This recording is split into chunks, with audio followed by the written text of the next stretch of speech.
સુરતના ભરતપાટિયા વિસ્તારનો એક વિડીયો થોડા દિવસ પહેલા વાયરલ થયો હતો, જેમાં 5 જેટલા યુવાનો એક બાઇક પર જોખમી સવારી કરી જઈ રહ્યા હતા। આ વિડીયો સોશિયલ મીડિયામાં ખૂબ જ વાયરલ થતા આ મામલે પોલીસ દ્વારા તપાસ કરવામાં આવી હતી। પોલીસે બાઇક પર જોખમી સવારી કરી રહેલા 5 યુવાનોને ઝડપી પાડ્યા છે। મળતી માહિતી પ્રમાણે ભરતપાટિયા વિસ્તારમાં 2 થી 3 દિવસ પહેલા એક બાઇક પર 5 જેટલા યુવાનો જઈ રહ્યા હતા। આ જોખમી સવારીનો વિડીયો કોઈ રાહદારી દ્વારા કેમેરામાં કેદ કરી લેવામાં આવ્યો હતો। ત્યારબાદ આ વિડીયો સોશિયલ મીડિયામાં ખૂબ જ વાયરલ થઈ ગયો હતો।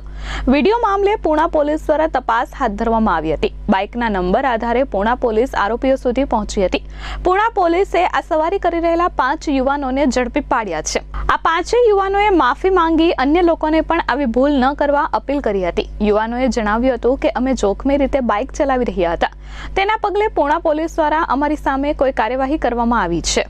અમારી સામે જે કાર્યવાહી થઈ છે તે અમારી જેવી ભૂલ કરનાર સામે પણ થઈ શકે છે, જેથી કરી કોઈ પણ આવી જોખમી સવારી ન કરે। Bureau report S24 news, Surat.